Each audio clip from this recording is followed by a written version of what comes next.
तृतीय स्कंध नवमोऽध्याय।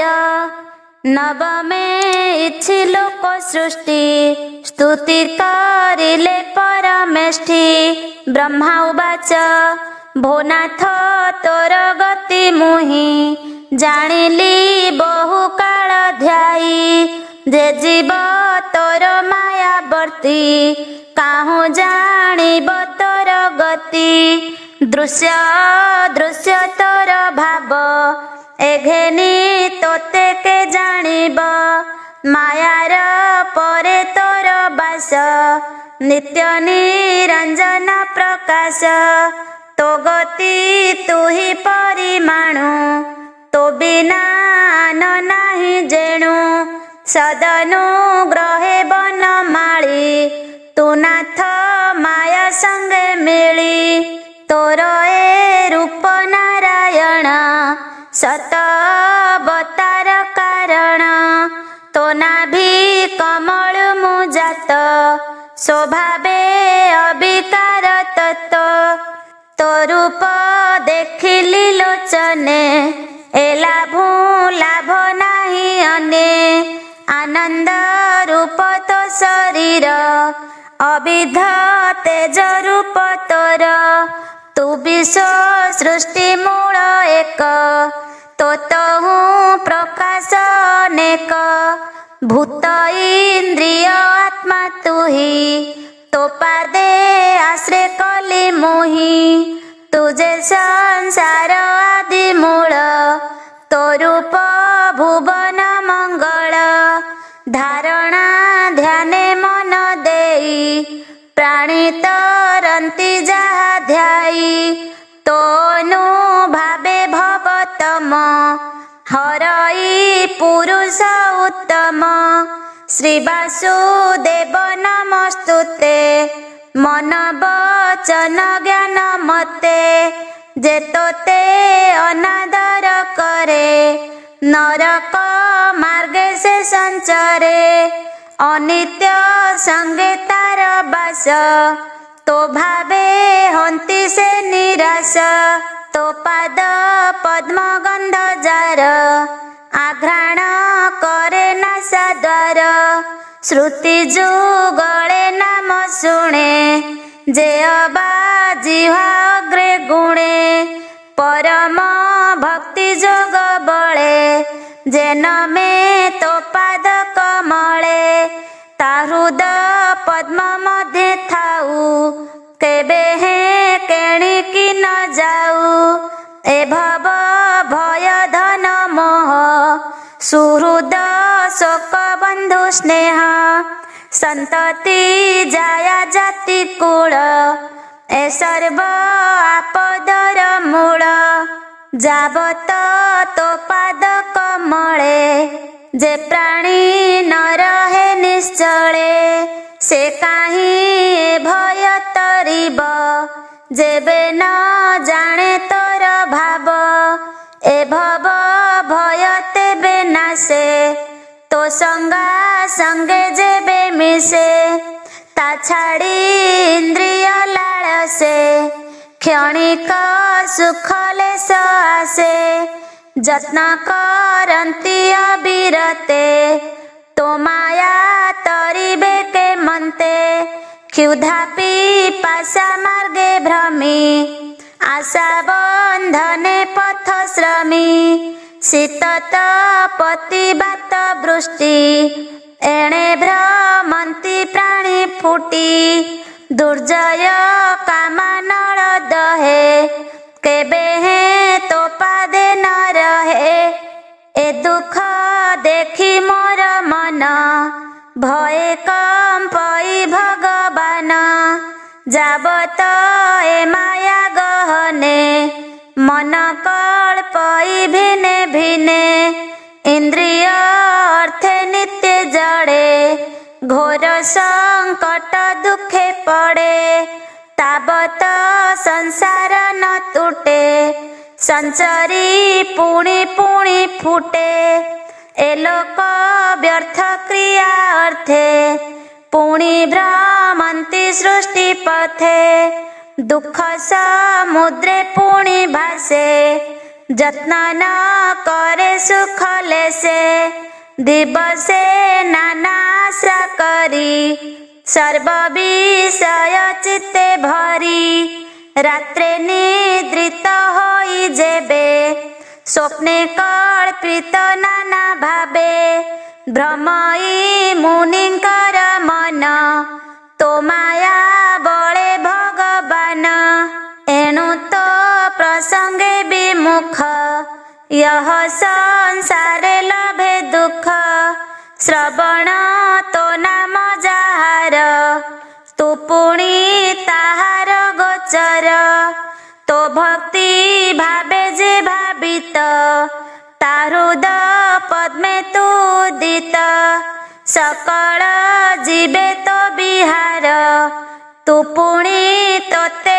अगोचर जे रूपे तोते भावे तो अनुग्रहे सुख लभे नाना प्रकारे उपचारे तो आराधना जे करे तू तेणे तेड़े बसन निष्कामे जेड़े तो सहेऊ जे सर्वभूते दया चिंती तासम त्रिदशे नुहन्ति सर्वसुहृद अंतरात्मा के लखी पारे तो महिमा प्राणीक मन कर्म बळे दंडे हे न रहे निश्चले आराधी नाना तप व्रते से क्रिया फल देई तोते बेगे हुअन्ति भवु पार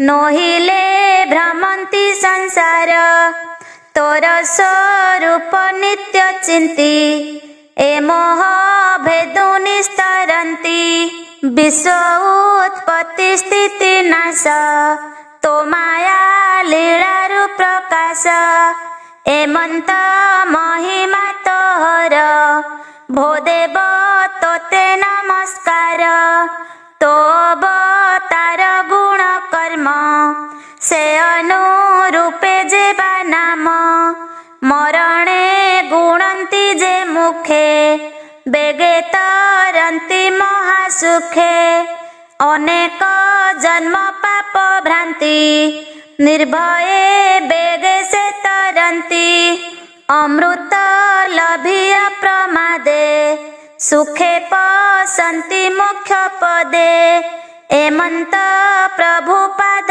मूले शरण पशिली निश्चले तू नाथ परम मंगल उद्भव स्थिति अंत मूल भुवन द्रुम तो महिमा के जानी पारे अंत सीमा मुआदि भव विष्णु तिनी डाल स्वरूपे जाहि मानी मरीचि मनु आदि जेते ए सर्वे शाखा प्रमिते एमंत वृक्ष रूप तोर तो पादे मोर नमस्कार ए जीव लोक विरत विकर्म मार्गे सुजंत्रित भावई अकुशल कर्म न करे तोहर अर्चन प्रमत नाना फल लाभे तोहर भजन प्रस्तावे तार जीवन आशा तुही क्षण के छेदु काल होई एमंत प्रभु पाद गते मो नमस्कार विरते भोनाथ जीवन मोहर बेनी परार्धाधिकार सकल लोक नमस्कृत सप्तमंडल परे स्थित अनेक तपे अधिकारी तो काल रूपे तेबे डरी तू अधि यज्ञ दामोदर तो पादे मोर नमस्कार पशु मनुष्य देव देहे संभवी तू लोक संग्रहे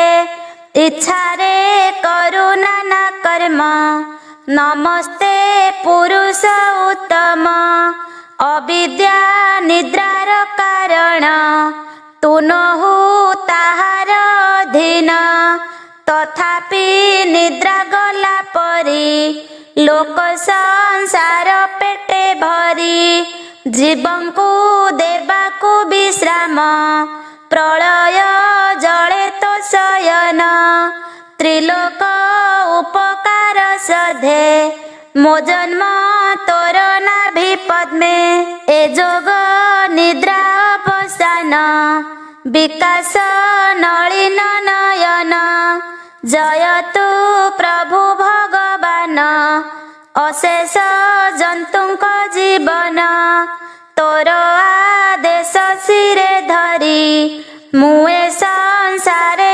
अधिकारी जे ज्ञान ऐश्वर्य बळु तू ही संसार सृजी पाळु से ज्ञान दिय अनुग्रहे सृष्टि करिबी पूर्व प्राय भोनाथ प्रपन्न वरद तू आत्म शक्ति रे विनोद गुण गृहीत अवतारे जे अबा करु तू संसारे से गुण घेनी सृष्टि अर्थे जे अबा होइब जे मन्ते सर्जीबी आत्मा जोग बळे मो चित्त जे मन्ते निश्चळे तोर चरणे दृढ़ होए भोनाथ करए उपाय दुर्गम ए प्रलय जले मुजात तो नाभि कमले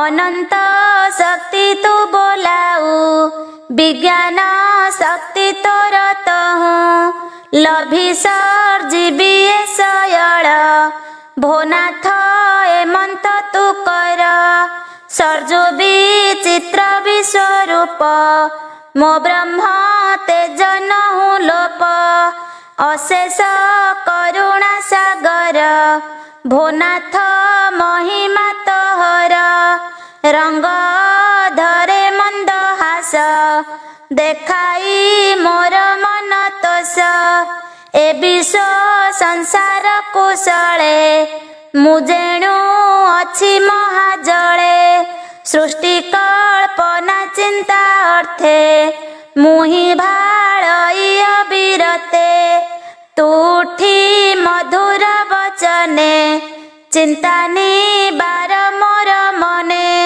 मैत्रेय उवाच एमन्ते संभ्रम वचने तपसमाधि जोग ध्याने निर्मल दिव्य अनुभवे निगम वचन प्रस्तावे नाना प्रकारे करी स्तुति मन वचने जेते शक्ति अन्ते गोविंद भाव घेनी से पद्म मध्य हेला तुनी एमन्ते ब्रह्मा मन जानी दया सागर चक्रपाणी विषाद चित्ते से भाळई प्रलय जल मध्य थाई लोक संस्थान चिंता करी भाळई खेद मने धरी से चित्त जानी भगवान कोमल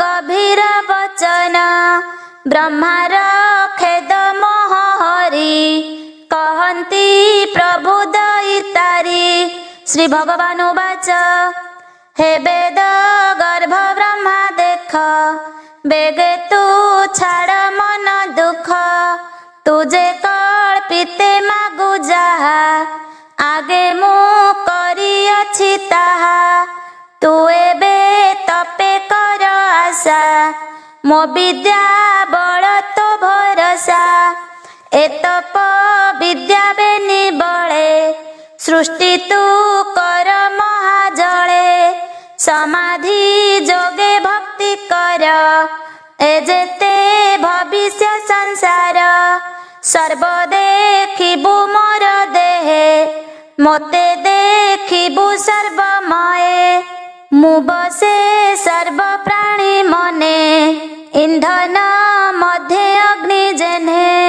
ମୋତେ ଯେ ଦେଖେ ବେଦବର ତାର ସଂଶୟ ଯାଇ ଦୂର। ଭୂତ ଇନ୍ଦ୍ରିୟ ଗୁଣ ମେଳେ ଅନ୍ତଃକରଣ ସୁନିଶ୍ଚଳେ। ଯେବେ ଦେଖଇ ଦେ ମୋତେ ସ୍ୱରାଜେ ରହଇ ନିଶ୍ଚିତେ।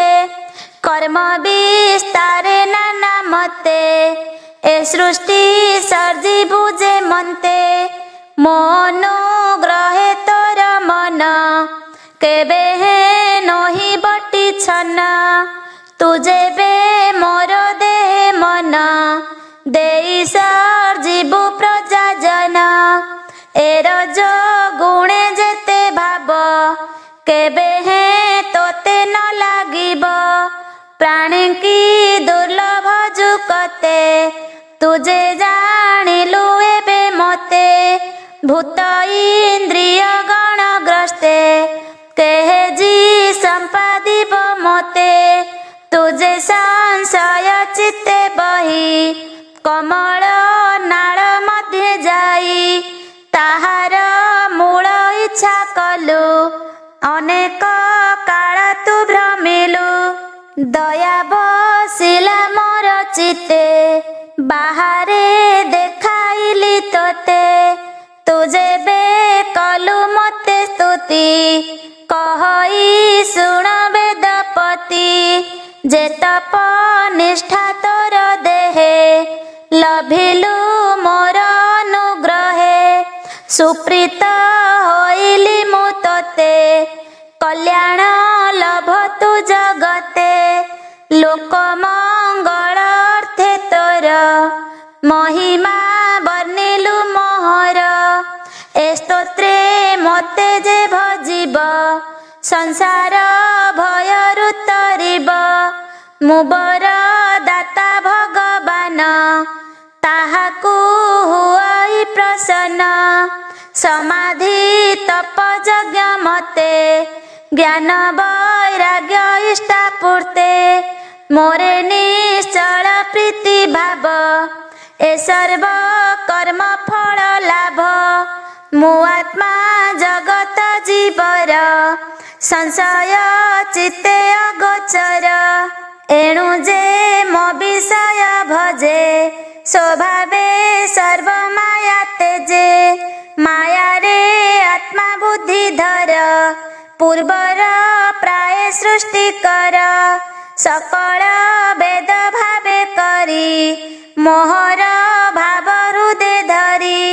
ଯେ ପ୍ରାଣୀ ମୋର ଦେହେ ଥିଲେ ପ୍ରଳୟ ଜଳେ ନା ସକାଳେ। ତାହାଙ୍କୁ କର୍ମର ଆୟତେ ପୁଣି ପ୍ରକାଶ ଏ ଜଗତେ। ମୈତ୍ରେୟ ଉବାଚ ଏମନ୍ତ ବ୍ରହ୍ମା ଆଗେ କହି ଅନ୍ତର ହେଲେ ଭାବଗ୍ରାହୀ। ସେ ହରି ଚରଣ ପଙ୍କଜେ ବ୍ରାହ୍ମଣ ଜଗନ୍ନାଥ ଭଜେ। इति श्रीमद्भागवते महापुराणे पारमहंस्यां संहितायां तृतीय स्कन्धे ब्रह्मस्तुतिर्नाम नवम अध्याय। जदि मूलर शेष पर्यंत शुणिछन्ति कमेंट बॉक्स रे जय जगन्नाथ बोली निश्चित लेखन्तु। सब्सक्राइब करी प्रत्येक दिन सकाळ 7 टारे भागवत गोटे अध्याय निश्चित शुणन्तु बा पढ़न्तु।